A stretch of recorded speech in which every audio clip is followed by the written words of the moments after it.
Hello, everyone, and welcome to Bravo Tea with a Stay-at-Home Mom. I'm Erica, and I'm ready to talk all things Bravo. Welcome back, everybody. I hope everyone had a really good Labor Day weekend. We were down Delaware Beach. There was no sighting of Craigie Conover or Paige DeSorbo, but we had a lovely time, some relaxation, and both of my children are back in school. So I am ready to whoop it up, as Vicki Gunnelson would say, and recap the Real Housewives of Orange County. So let's just get into it. I felt like this episode wasn't that earth shattering. So I'm kind of glad too, since I am coming out with it a day, well, not even a day later, probably like multiple days later than I normally do. And I have this one coming out a day later than I usually have my episodes come out because of the holiday weekend and we were away. But I just feel like this was a nice break from seeing Alexis Bellino for once, even though we got the earth-shattering news that her and Johnny J are engaged. And the comment section got so rough and unhappy for Alexis that she actually had to turn the comments off on the picture. I mean, that's embarrassing. That is so embarrassing.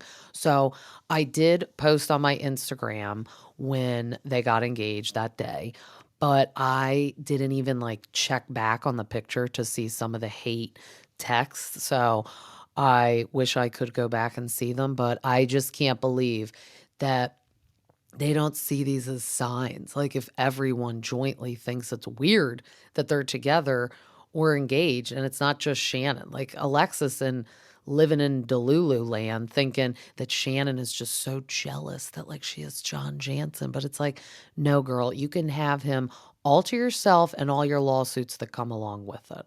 So those cuckoo birds are going to be getting married. I wonder if they'll hope and think it's going to be on TV or something. I don't know.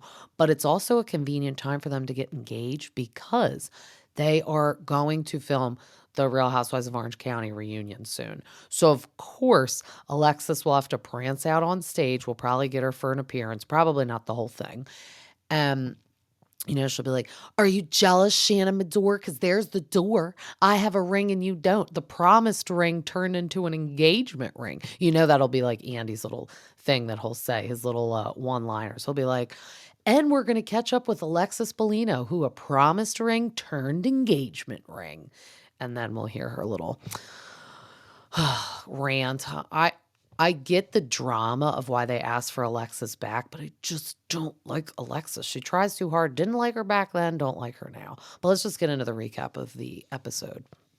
So we get Emily, Heather, and Tamara meeting up for dinner to just talk about the whole Shannon meeting. So Tamara said that she did invite her to the Traitors event, did not invite Alexis because she feels like they're just too mad at each other right now and it's not a good time. And it's like, oh, you think, Tamara? Thanks. Thanks for getting a brain and clued in and realizing that it's uncomfortable for poor Shannon being around Alexis. And Alexis does not have to be at every event nor on every episode. She's not a full-time cast member.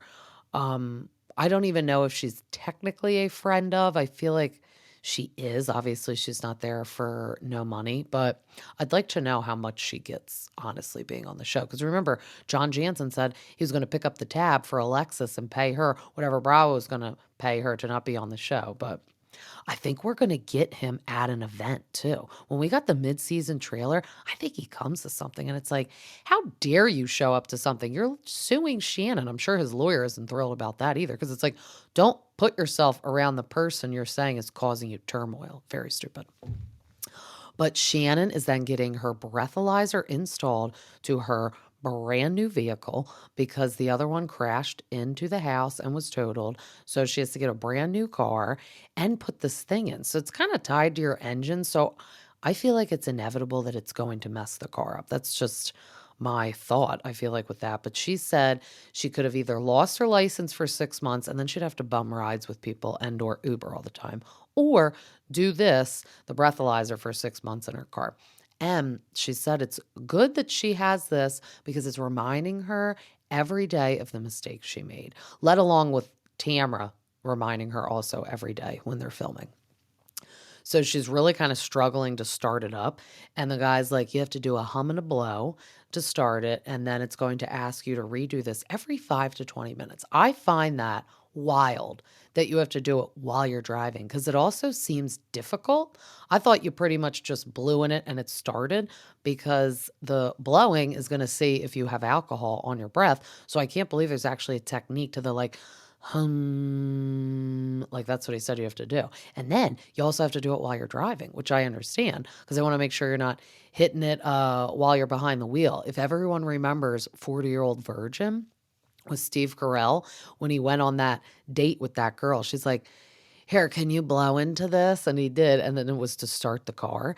And then she was drunk driving while driving him around, but she just had him keep blowing in it. Oh my God, that was so funny.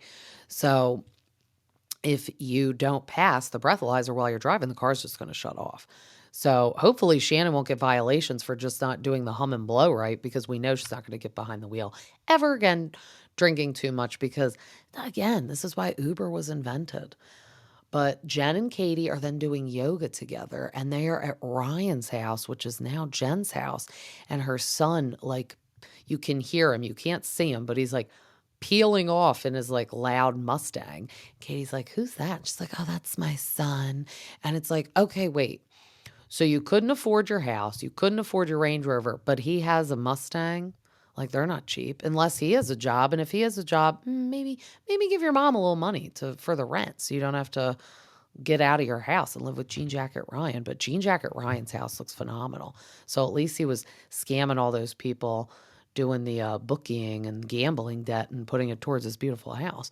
But Jen said Katie is really good at yoga and looks like she's really getting down on the mat. No pun intended, because her husband's name is Matt. And Katie said, well, with a husband like mine, we have sex once a day. I do not know why all these ladies are lying to us. You are not having sex multiple times a day. Oh, she said twice a day, not even every. So that's the part of the lie I don't get. Maybe I'll give it to you that you do at once every day. Maybe. But I feel like all these people are very busy, and she has 3 kids. Um, I'm not believing it. Definitely not believing Jesus jugs saying 4 times a day. As Shannon said, what pill are you taking for 4 times a day? But also twice a day. Like, don't you guys have jobs? I don't know. I don't understand why all of them think we need to know this too. I don't need to know this.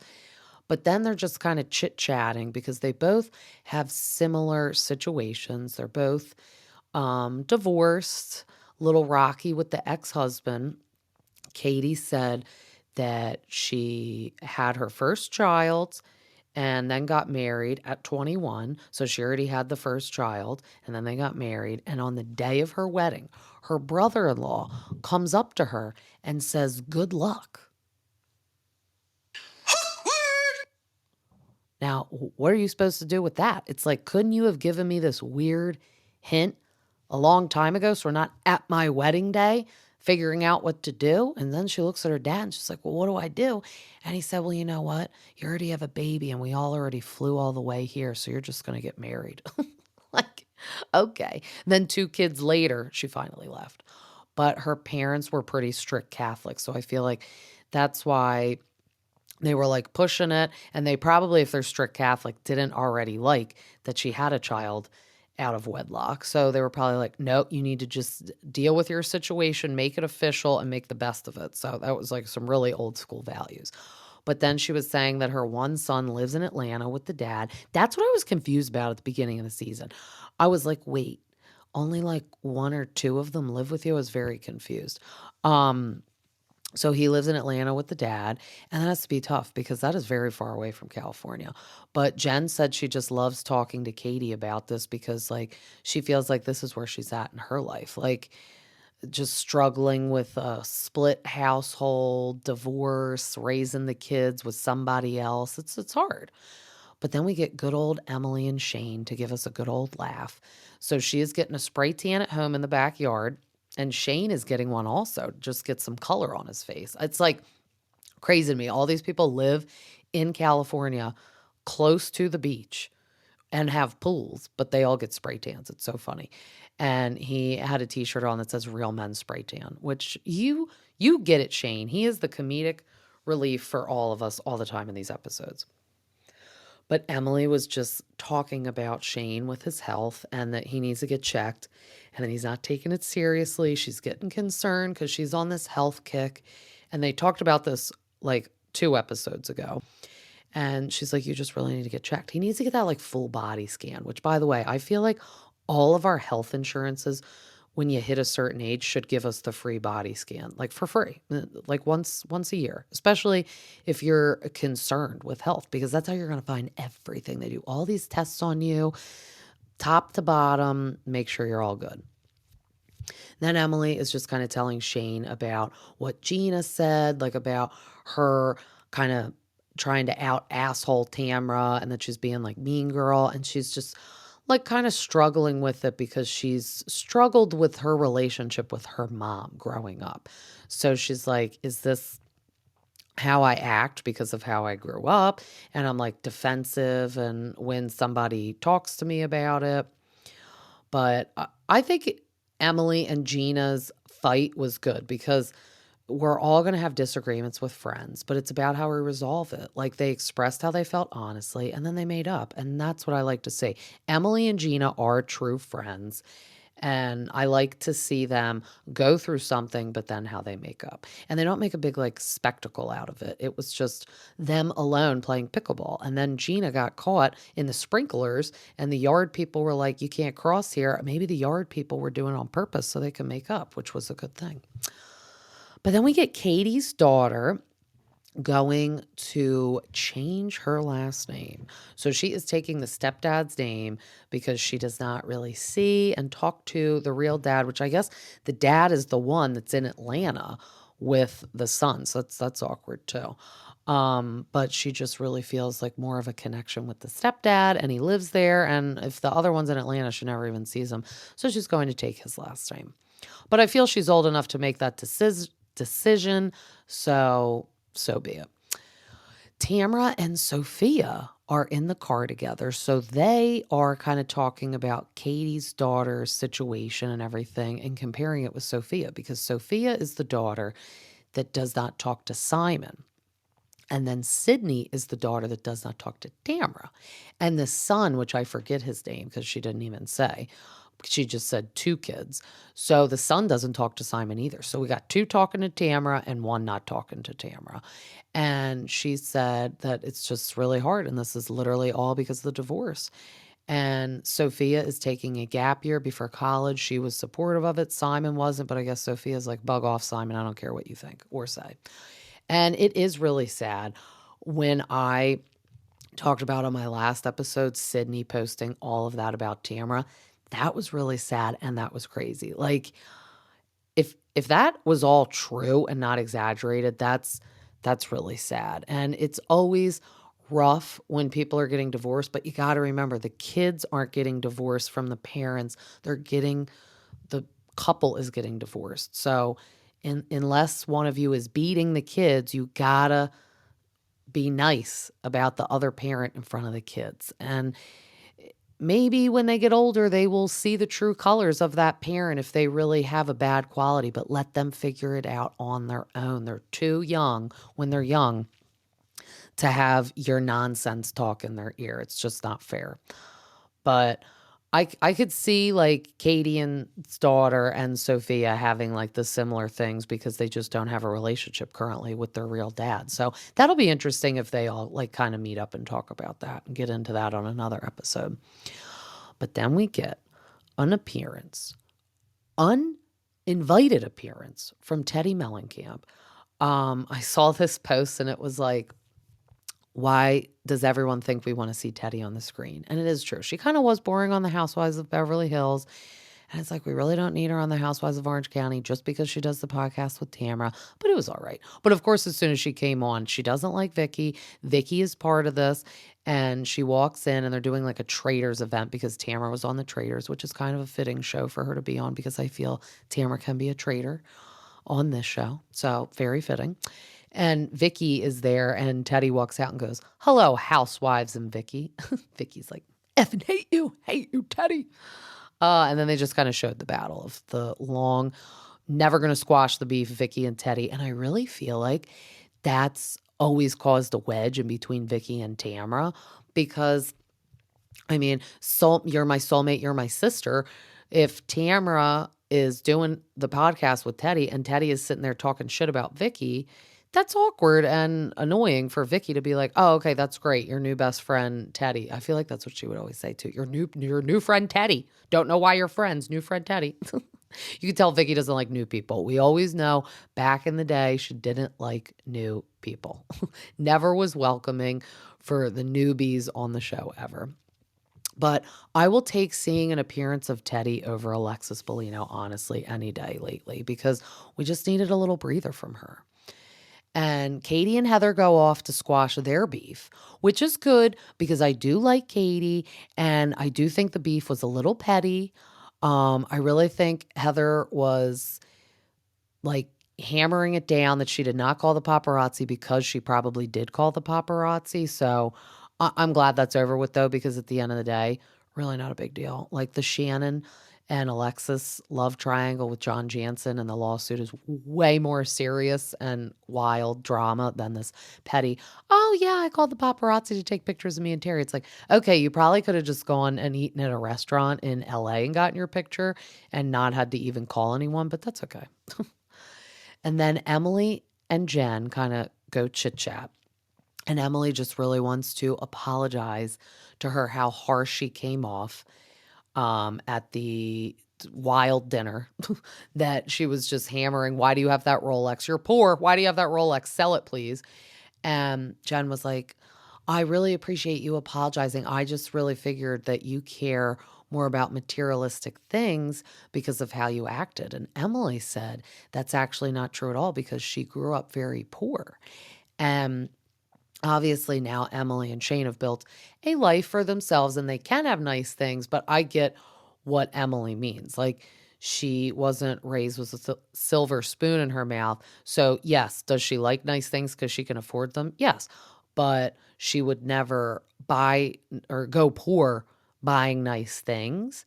So I feel like she's still kind of agrees with herself about the stuff that's Jen doing. Like, I feel like if you don't have spare change, please sell your Rolexes so you and your children can have a roof over your head and perhaps food on the table. But Emily is just saying she like came off too harsh, which I agree. You don't have to totally take back of like the topic of what you were saying, but how you came off. It's not about what you say, it's how you say it sometimes.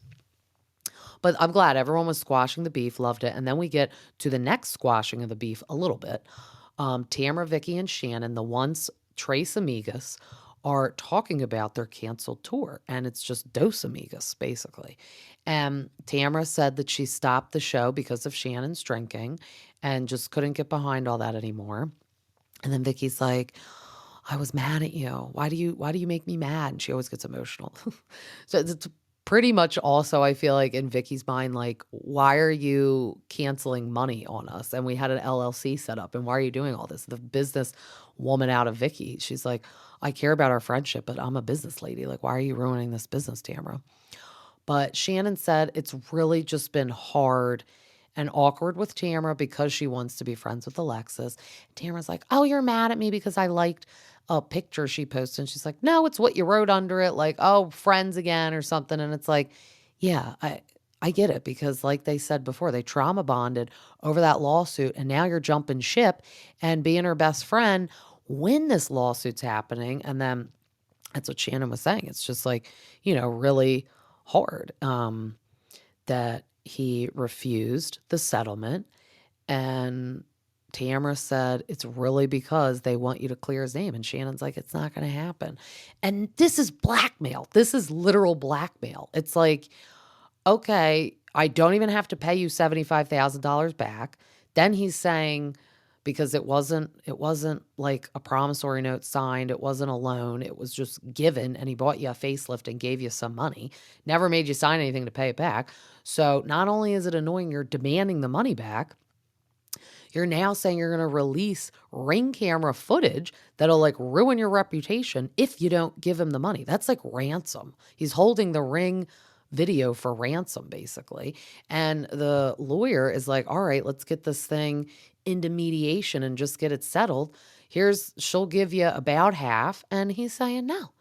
And it's like, that's what we're kind of going to see more on the next episode. He's going to reject. He's like, no, I want all or nothing. And it's like, no, no, no, no. If she doesn't even have to give you $1 legally, you just be glad she's going to give you half. He honestly probably had to get the money back to buy Jesus Jugs her engagement ring, because the promised ring to an engagement ring, a big price difference. So he is struggling for funds, I guess, even though he was going to fund Alexis her salary that was going to be given to her by Bravo, which, I mean, I wouldn't be bragging about that too much, because what are you going to get as a friend of? $5,000 for the season? That like doesn't even cover her glam that she probably paid for and all the outfits for the whole season.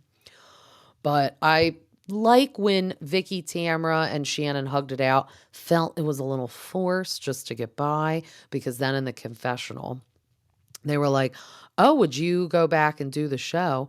And with Vicky and Shannon, and Tamara was like, no chance in hell. So that's what I mean. Sometimes I just can't trust Tamara. Like, I feel like she's just being kumbaya with Shannon so they can get through a filming episode. But it's like, do you really want to be her friend again? Do you really want to be there for her?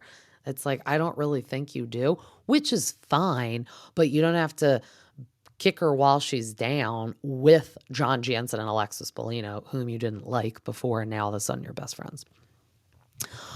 But then Gina is just talking with Katie kind of in the distance, saying how awful she feels for Shannon going through all this. And Gina and Shannon have had their ups and downs, but Gina is really starting to feel bad for Shannon, because she remembers how she felt during her DUI process, and now John and Alexis are doing this to her, and Alexis tries to come around and goes, oh, haha, everyone like me. And it's like, no, we see you. We know what you're doing. You're blackmailing that woman, and you shouldn't be.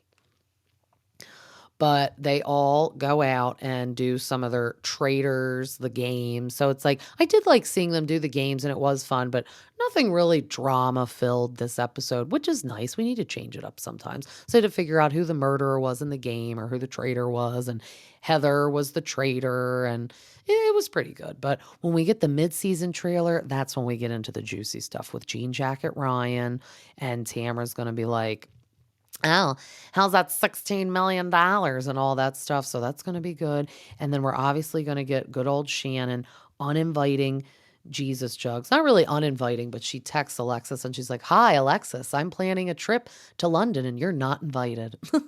Good for you, Shannon. I would do the same thing, and she doesn't have to be invited. Because look at Vicky. Vicky's not on every single episode, and we've gotten Alexis way more than Vicky. And it's like, I think we all have a joint consensus that we'd rather see Vicky as a more friend of than Alexis. But we know why we're getting Alexis. It's just for all this drama. I'd be curious if we get Alexis at all next year. So I guess we'll see how the reunion goes with that. But it's kind of like, if the drama is done with all that, they'll probably throw her away. Just like Jackie. They used and abused Jackie this year for the Real Housewives of New Jersey to do all of that turning against like Melissa and Margaret shit. And now look, like, she kind of betrayed Teresa. And I already know Teresa's checked out mentally with Jackie. She could lie to all of us and say she's not, but she is. And we'll never see Jackie again, especially if they do a full recast. Obviously, we won't see anybody. But even if they do a fire Teresa and Jennifer, we won't see Jackie. And even if they fired Melissa and Margaret and stuff, I still don't think we'd see Jackie. Like, even if Teresa stayed on the show and had like friends come on, I don't think we'd see Jackie at all. So Jackie just kind of shot herself in the foot with that. We ain't going to see her again. And she's not even doing the podcast with Jen Fessler. She's doing it by herself. So good luck with that, Jackie. Good luck with that. She's under Teddy and Tamara, actually. So they were like two Jersey Jays. Now it's just one sad Jersey Jay. And it's like, I never listened to one of their episodes, I have to be honest. I don't mind Jen Fessler, but I don't like Jackie, so I don't want to hear her talk. I didn't want to see her on the show. I certainly don't want to tune into her podcast. And I feel like they didn't recap Housewives, so I also don't want to just hear you talk about opinions on the world at all from Jackie. But in a little bit other news, I know we already talked about Tom Girardi. So he was found guilty on all 4 counts of wire fraud. He is going to get his sentencing in December, which seems wild. I mean, I don't even know if he's going to go to jail. He may just slap an ankle bracelet on and rot in his house. I mean, he's 85. They're trying to really play up the dementia, I think, to be like, oh, he can't go to jail. But it's like, he did all those crimes without the dementia. He now needs to serve the time. This is mean to say, and I'm not wishing it upon him, but he's 85 and looks terrible. Who even knows if he'll be here by December for the sentencing? Who really knows? But we know he's guilty, but we don't know for certain if he will actually serve jail time. We won't know till December 6th is that deciding factor. And then we get Jax coming out of the mental institution, Brittany filing for divorce. And not only did she serve him at Jax's Studio City, she served him on camera. Rotten Hill. I mean, I can't even wait until season 2 of The Valley. Screw Lala and Sheena. Get them the heck out of there now that Jax is back and all this is happening, because they, I feel like, pulled them in to film more, having a panic attack, thinking, oh, we're not going to have Jax around, so we got to have them. As soon as he heard word of that, he peeled out of that place so fast, and then now look what's happening. Good for Brittany. She did go on her podcast and say that they are going to continue doing the podcast. They're going to share it. So they're going to be separate. So maybe 1 week him, 1 week her. Let's all listen to her weeks and not his weeks, because when they started the podcast together, I really do like listening to her. She's funny and her accent just cracks me up. But I don't like listening to him. He really doesn't add much. So I feel like she could do her own podcast. I get why she can't take that podcast because they both started together, but she could do like what Lala did, because Lala, when she first started, it was like Give Them Randall and Lala, and then she just did Give Them Lala. So she had to start her own, and that's better. I mean, I think Brittany could do that too. No one wants to listen to Jax. He's the villain out of the two of them. So I feel like the ratings will be so down on his weeks that people will be like, the producers will be like, we just need to get rid of you. Sorry about your luck. But then also another shady move that Brittany did that I just love it. She is in her shady girl era and I'm here for it.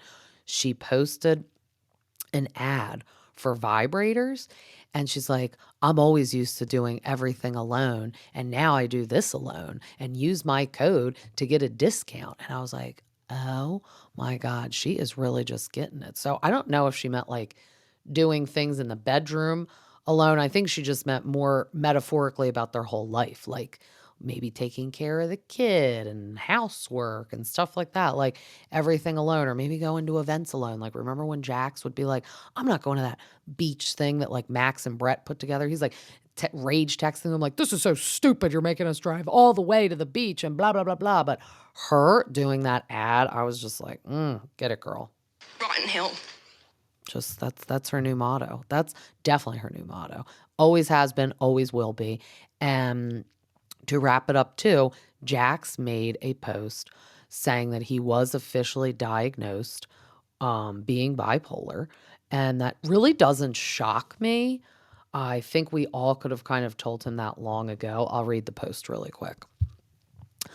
So he put, a little over a month ago, I checked into an intensive inpatient treatment facility, scared of the unknown and what I would find out about myself. After many years of knowing something was wrong, but not knowing exactly what it was, I recently learned that I was diagnosed with bipolar disorder and PTSD. It's been a lot to process and an emotional time for me. However, I've come home to my son with a newfound sense of peace.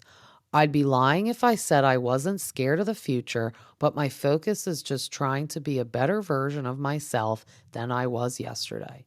Mental health is a lifelong battle of not letting it control you, but rather you learning to control it. Thank you, everyone who has reached out in support and who also shared their own personal struggles with me. Your messages have helped me more than you know. And also, one of the comments on it is a bunch of prayer hands with Jeremy Maddox, but hopefully he's praying for himself getting picked up with those 100 pounds of marijuana. Nobody knows what's happening with him. But I do feel bad for Jax, and I am glad that he got help, because no matter who we are, we all deserve to get help. But The only thing I don't like about that, and it directly says it in the post, he said he was diagnosed with that. And he says, I've known there's been something wrong for years, but not exactly know what it is. Well, then why didn't you get help years ago? Instead, he was always so stubborn to do anything, fix himself. Brittany, simply said a long time ago on season 1 of The Valley, and even back on Vanderpump Rules, let's just go to therapy. Let's do this. And he was like, no. So it's like, obviously she's fully fed up because she said at the beginning of their separation, if he does this, this, and this, I'll consider get back with him. Well, he went to a full-blown, inpatient therapy place, and she's still like, nope, here's your papers served on camera. Bye-bye. And I'm doing vibrator commercials. So I can't wait to see this new season of The Valley. It's going to be great. I am glad that we are back to school, all of us. So I'm going to be back on my regular schedule, pretty much doing the podcast. This coming weekend, we are going to Wildwood, though. So maybe I will record Orange County that night right after I watch it, so I can have my regular scheduled program for this week. But thank you guys so much for bearing with me for the couple days I took off for my vacation. I hope everybody else had a nice last hurrah of summer, and I can't wait for all these new shows to come back in the fall too. We're going to get Real Housewives of New York. We're going to get Salt Lake City, which I think I'm going to start watching, so very excited about that. And we'll continue to always do the gossip. I love the gossip. I'll keep the updates on Brittany and Jax and the fallout of all that and the Tom Girardi of it all. As always, this was so fun, and you could find me on Instagram at Bravo T with the Stay at Home Mom, Spotify and Apple. Till next time, see ya.